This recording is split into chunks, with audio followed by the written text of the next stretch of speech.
Bismillahirrahmanirrahim. Qala al-musannif rahimahullah wa nafa'ana bihi wa bi'ulumihi bi asrarihi fid dharain amin ya rabbal alamin. Babul kalami. Bab menerangkan tentang kalam. Kalam secara bahasa adalah berbicara. Sedangkan menurut istilah dalam ilmu nahwu, al-kalamu huwal lafzul murakkabul mufidu bil wat'i. Kalam adalah lafaz yang murakkab atau tersusun lebih dari satu kalimat yang bisa memberikan faidah dengan menggunakan bahasa Arab. Ada juga yang berpendapat bahwasanya makna bil wat'i adalah dengan adanya kesengajaan dari orang yang berbicara. Qauluhu al-lafzu was-sautul mustamilu ala ba'dil hurufil hijaiyati ka zaidin. Sedangkan pengertian dari lafaz itu sendiri, karena tadi kalam ini adalah lafaz yang murakkab, yang mufid dan wadha'. Makna lafaz sendiri adalah suara yang mengandung sebagian huruf hijaiyah seperti lafaz zaidin yang terdiri dari huruf za, ya dan dal. Jadi lafaz itu adalah suara, karena tadi secara bahasa kalam adalah berbicara, sehingga kalau tidak disuarakan maka ya seseorang tidak dinamakan atau tidak disebut dengan berbicara. Qauluhu al-murakkabu huwa ma turukkiba min kalimataini fa aktsara ka qoma zaidun. Sedangkan ketentuan kedua dari sebuah kalam adalah murakkab. Murakkab itu apa? Murakkab adalah rangkaian yang tersusun dari dua kalimat atau lebih.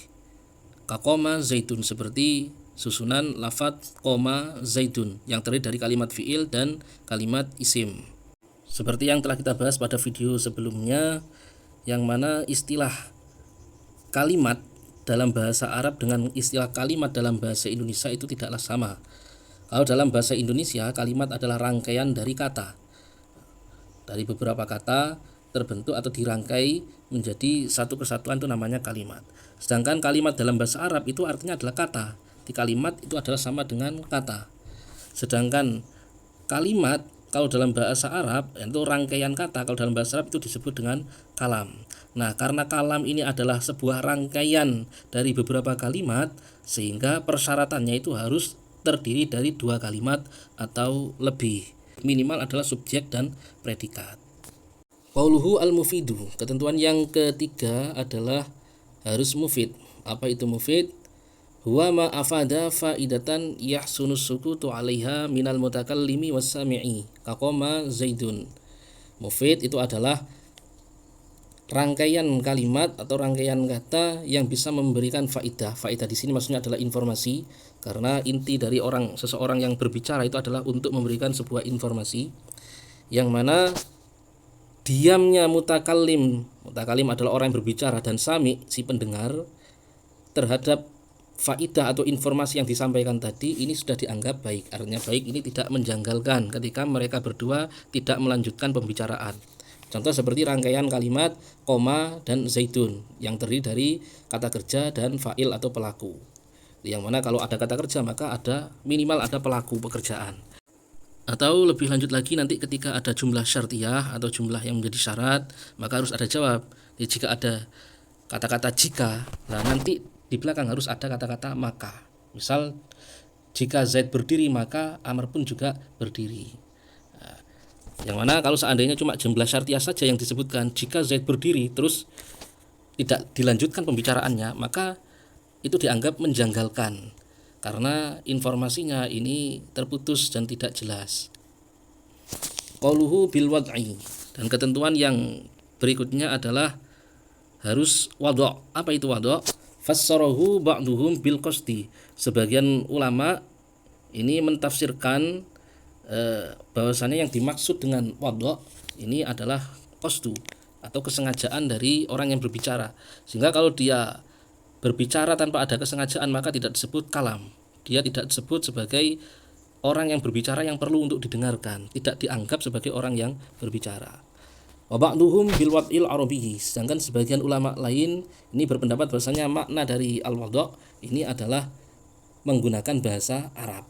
Jadi kalau tidak menggunakan bahasa Arab dalam berbicara maka itu tidak disebut dengan kalam. Nah terus disebut dengan apa? Ya nanti disesuaikan dengan bahasanya masing-masing. Kalau menggunakan bahasa Indonesia maka itu disebut dengan kalimat. Ini rangkaian kata, tidak disebut dengan kalam, karena kalam itu adalah istilah yang digunakan dalam bahasa Arab. Wa aqsamuhu salasatun. ismun wa fi'lun wa harfun ja'a li maknan.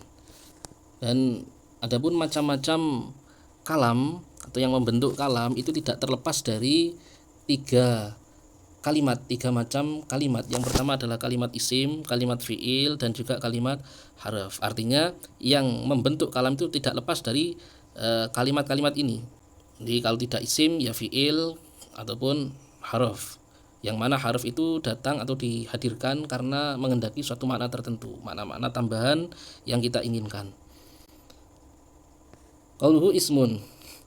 Sedangkan pengertian isim sendiri, definisi dari isim itu sendiri, wa kalimatun dallat ala maknan fi nafsiha. Yakni sebuah kalimat atau kata yang bisa menunjukkan makna dengan dirinya sendiri. Fa di sini fi bermakna bi nafsiha. Jadi dengan dirinya sendiri ini bisa menunjukkan sebuah makna.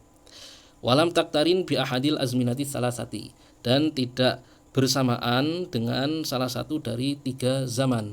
Maksudnya tiga zaman di sini adalah madi, hal, istiqbal atau sudah, sedang, akan. Kazaidin wa ana wa hadha, seperti lafadz Zaid nama orang, wa ana ini kata ganti atau domir, saya artinya, wa hadha ini kata isyarah, kalimat isyarah artinya ini. Nah, pada lafadz Zaid ini bisa menunjukkan makna, yakni makna seseorang yang bernama Zaid. Nah, dan tidak disertai dengan salah satu dari tiga zaman. Tidak bisa dikatakan sedang Zaid, akan Zaid, atau sudah Zaid. Terus ana juga sama, saya artinya tidak bisa dikatakan sedang saya, akan saya, atau sudah saya.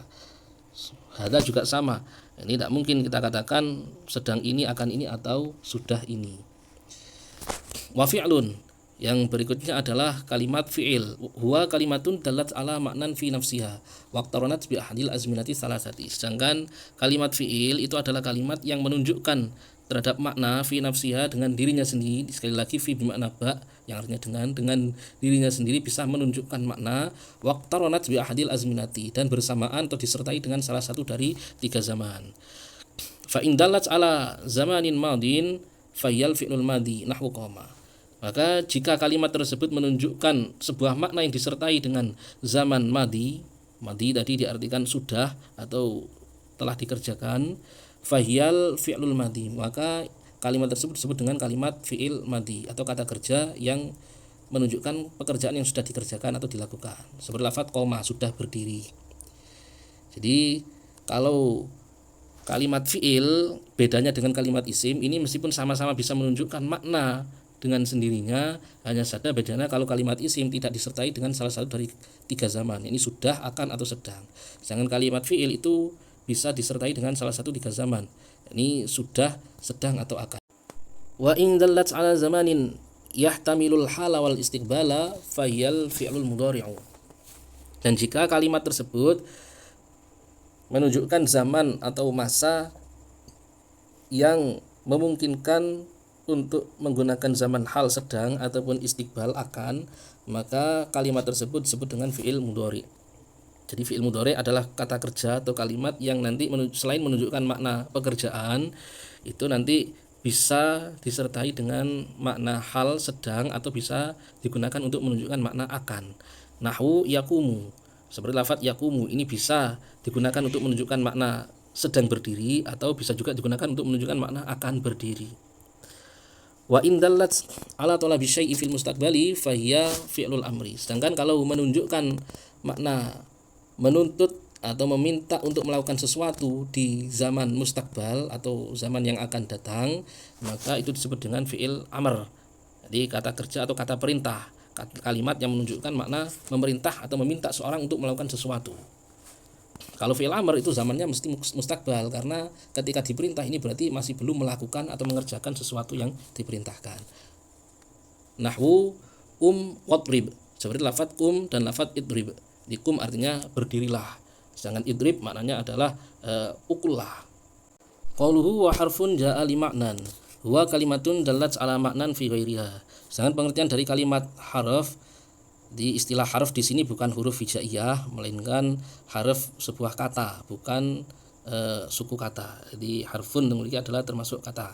Jadi seperti biasanya berupa kata-kata depan, kata sambung, dan lain-lain sebagainya. Definisinya secara dalam ilmu nahwu itu adalah kalimatun dalat ala maknan fi ghairiha. Kalimat yang bisa menunjukkan sebuah makna dengan perantaraan kalimat lain atau dengan perantaraan selainnya, dengan perantaraan kalimat lain. Jadi fi di sini diartikan dengan. Jadi huruf itu tidak bisa menunjukkan makna dengan sendirinya. Kenapa? Karena huruf itu nanti maknanya menyesuaikan dengan kalimat yang dia masuki. Katakan seperti fi di sini tadi, kadang artinya di dalam, kadang artinya juga dengan atau sebab. La yang paling populer adalah la, yang tulisannya lam alif, itu kadang artinya tidak, kadang artinya jangan. Nahwu ila wahal walam. Contoh dari kalimat huruf adalah lafadz ila, hal, dan lam. Ila ini kadang diartikan ke, kadang sampai, dan lain-lain sebagainya. Hal ini biasanya pertanyaan, apakah, lam artinya tidak atau belum. Fahadhil amsilatu isyaratun ila annal harfa ala salasati anwa'in. Dari contoh-contoh ini, yakni contoh huruf ini, ila, hal, dan lam, ini memberikan isyarah atau memberitahu kita bahwasanya kalimat harf sendiri nanti terdiri atau terbagi menjadi 3 macam. Mushtarokin bainal asma'i wal af'ali. Yang pertama adalah kalimat huruf yang mushtarak atau sama-sama bisa digunakan baik dalam kalimat isim ataupun kalimat fi'il, seperti lafadz kahal, seperti lafadz hal. Nahwu hal zaidun qaimun. Contoh seperti lafadz hal zaidun qaimun, ini yang masuk pada kalimat isim. Jadi apakah Zaid orang yang berdiri? Jadi di sini adalah susunan jumlah ismiyah. Jadi yang terdiri dari subjek yang didahulukan baru kemudian predikatnya yang juga sama-sama berupa kalimat isim dalam contoh ini. Wa hal yaqumu zaidun. Contoh yang kedua, ini hal yang masuk pada kalimat fi'il atau kata kerja. Hal yaqumu zaidun, apakah Zaid berdiri? Nah, di sini merupakan jumlah fi'liyah yang kata kerja atau predikatnya didahulukan terlebih dahulu, baru subjeknya. Wa mukhtassin bil asma'i. Dan kemudian macam yang kedua adalah kalimat harf yang tertentu atau khusus hanya bisa digunakan dalam kalimat isim. Kaila seperti lafadz ila. Ila di sini adalah harf jar yang nanti khusus bisa masuk pada kalimat isim. Nahwu sirtu minal basroti ilal kufati. Contohnya adalah lafadz sirtu minal basroti ilal kufati. Ila di sini ini hanya bisa masuk pada kalimat isim. Artinya saya berjalan mulai dari kota Basroh sampai atau menuju kota Kufah. Jadi ilah di sini karena berupa harf jar nanti ada keterangannya sendiri, ini hanya khusus bisa masuk pada kalimat isim. Wa mukhtassin bil af'ali. Dan yang ketiga adalah kalimat huruf yang tertentu atau khusus hanya bisa digunakan dalam kalimat fi'il, seperti lafadz lam yang merupakan harf jazm atau huruf yang menjazmkan kalimat fi'il mudhari. Nahwu lam yadrib. Artinya belum memukul, dia belum memukul. Di sini lam berfungsi menjazmkan fi'il mudhari. Jadi kesimpulan dalam bab pertama ini yakni mengenai kalam yang nanti titik tekannya adalah membahas tentang macam-macam kalimat. Meskipun inti dari ilmu nahwu ada pembahasan tentang i'rab, hanya saja nanti i'rab pada setiap kalimat, masing-masing kalimat itu tidak sama, sehingga kita perlu terlebih dahulu memahami macam-macam kalimat. Yang mana kalimat tadi ada 3 macam, ada isim yang nanti berisikan kata benda ataupun kata sifat dan lain-lain. Yang kedua adalah kalimat fi'il atau kata kerja, dan yang terakhir adalah kalimat harf atau kata depan, bisa kata sambung dan lain-lain. Kalimat isim sendiri tadi dikatakan adalah kalimatun dalat ala ma'nan fi nafsiha wa lam taktarin bi ahadil azminati salasati. Di kalimat yang menunjukkan makna dengan sendirinya dan tidak disertai dengan salah satu dari 3 zaman. Seperti lafadz Zaid, ana yang artinya saya, hada yang artinya ini. Yang kedua adalah kalimat fi'il. Yang mana kalimat fi'il adalah kalimat yang bisa menunjukkan makna dengan sendirinya dan disertai dengan salah satu dari 3 zaman. Yakni bisa sudah, sedang ataupun akan. Lafadz koma. Koma artinya adalah sudah berdiri. Yakumu, ini bisa sedang berdiri atau akan berdiri. Terus yang ketiga adalah kum, berdirilah. Kalau kata perintah tadi zamannya adalah akan atau zaman mustaqbal karena memang pekerjaannya belum dilakukan. Yang ketiga adalah kalimat harf, yang mana definisinya adalah kalimat yang bisa menunjukkan makna tapi dengan perantaraan kalimat lain seperti ila, hal, lam. Yang masyhur atau yang paling populer yang kita ketahui maknanya itu nanti berubah-ubah seperti la, kadang artinya tidak, kadang artinya jangan. Nah, untuk kalimat fi'il sendiri yang tadi dikatakan ada 3 macam, ada fi'il madhi ketika menunjukkan zaman sudah, terus fi'il mudhari' yang bisa untuk menunjukkan zaman sedang ataupun akan, dan fi'il amr itu kata perintah. Yang mana dari ketiga macam fi'il ini, untuk yang fi'il mudhari' itu tandanya sangat mudah. Jadi yakni ketika diawali dengan salah satu dari huruf anaita atau anita boleh. Jadi hamzah, nun, ya, dan ta. Dan seperti yang diawali oleh hamzah, af'alu. Artinya aku akan atau sedang mengerjakan. Naf'alu kami sedang atau akan mengerjakan. Yaf'alu dia sedang atau akan mengerjakan. Taf'alu kamu akan mengerjakan. Atau dia tapi digunakan untuk perempuan. Jadi kalau fi'il mudhari itu tidak lepas dari diawali tambahan hamzah, nun, ya, ataupun ta. Jadi itu kalau diawali dengan tambahan salah satu dari huruf anita atau anaita ini, al hamzah, nun, ya, dan ta, ini itu pasti fi'il mudhari. Sedangkan kalau bermakna perintah seperti if'al, kerjakanlah, kum, berdirilah, maka itu sudah bisa dipastikan adalah fi'il amr. Sedangkan kalau hanya menunjukkan makna kata kerja tanpa ada tambahan hamzah di awal, nun, ya, ataupun ta, dan juga tidak menunjukkan kata perintah, maka itu berarti kalimat fi'il madhi. Dan kemudian untuk kalimat harf tadi juga dibagi menjadi 3, ada yang mustarok bainal asma al af'al, bisa sama-sama digunakan baik dalam kalimat isim ataupun kalimat fi'il. Ada yang mukhtas bil asma, khusus digunakan dalam kalimat isim. Ada yang mukhtas bil af'al, khusus digunakan dalam kalimat fi'il. Tadi contoh-contohnya juga sudah dijelaskan masing-masing. Nah, biasanya kalau untuk kalimat harf ini karena memang berupa kata-kata tambahan, bisa sebagai kata depan, kata sambung, dan lain-lain. Ini umumnya kalimatnya itu singkat-singkat seperti hal, terus ila, min, lam. Jadi kalau kalimat tersebut ini bentuknya singkat, ini biasanya kemungkinan besar adalah kalimat harf seperti lam ini. Terus tadi ada ila, hal, lam, la, itu singkat-singkat kalimatnya.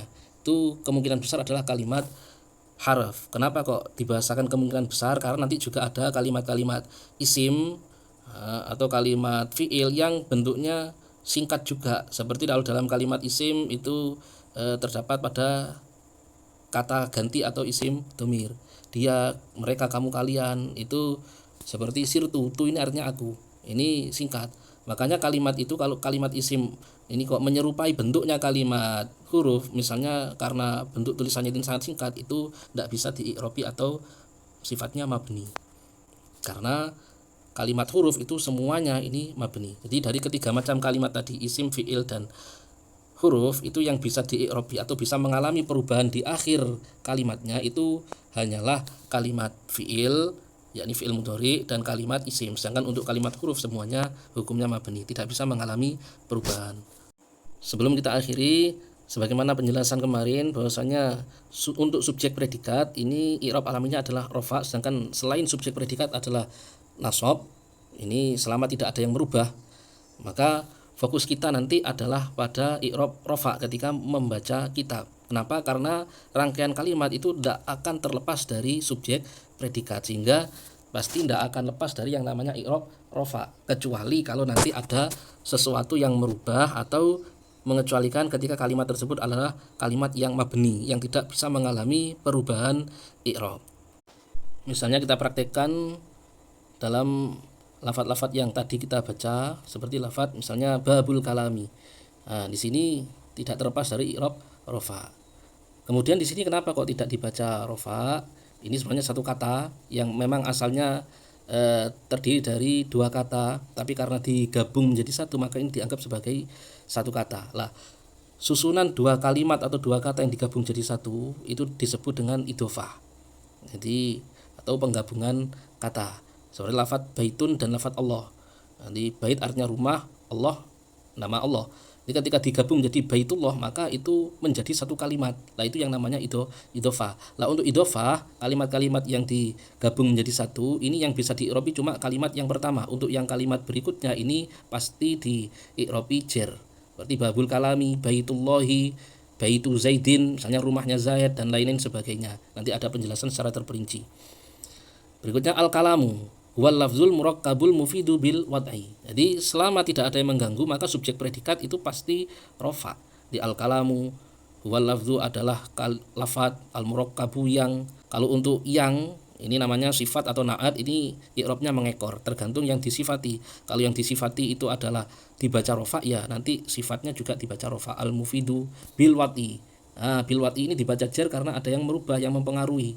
Jadi untuk jar dan jazm itu tidak masuk kategori i'rab alami, karena i'rab alami adalah rofa, yakni pada subjek predikat, sedangkan untuk nasab itu pada selain subjek predikat. Qaulu al-lafdhu, ini penjelasan dari keterangan tadi. Al-lafdhu was-sautu, ini susunan subjek predikat. Jadi jumlah ismiyah namanya karena didahului oleh kalimat isim. Was-sautu al-mustamilu. Jadi fokusnya kita pada rofa. Ala ba'dil hurufi. Lah di sini karena ala ini termasuk huruf jar, pembahasan berikutnya nanti mengenai huruf jar yang menyebabkan sebuah kalimat nanti diirobi jar atau tanda utamanya adalah kasroh. Ala ba'dil hurufi. Lafadz ba'dil hurufi ini adalah susunan idhofah atau penggabungan dua kata menjadi satu kata tadi. Dua kalimat menjadi satu kalimat seperti babul kalami, baitullahi dan lain-lain sebagainya tadi. Sehingga untuk kalimat yang kedua ini pasti, atau yang disebut dengan mudhof ilaih, itu pasti dibaca jar atau tanda utamanya adalah kasroh. Al-hijaiyati ini sebagai sifat tadi yang i'rabnya itu mengekor mengikuti kalimat yang disifati. Sini adalah kalimat huruf. Al-hijaiyati yang berupa huruf hijaiyah. Kazaidin ini jar lagi karena ada huruf kaf. Jadi kunci agar cepat bisa membaca kitab itu adalah kita sering berlatih. Meskipun misalnya apa yang kita pelajari dari ilmu nahwu, shorof itu belum keseluruhan. Kita terapkan apa yang sudah kita ketahui sambil kita sempurnakan nanti dengan mempelajari ilmu nahwu, shorof dan lain-lain secara terperinci. Allahu a'lam bishawab.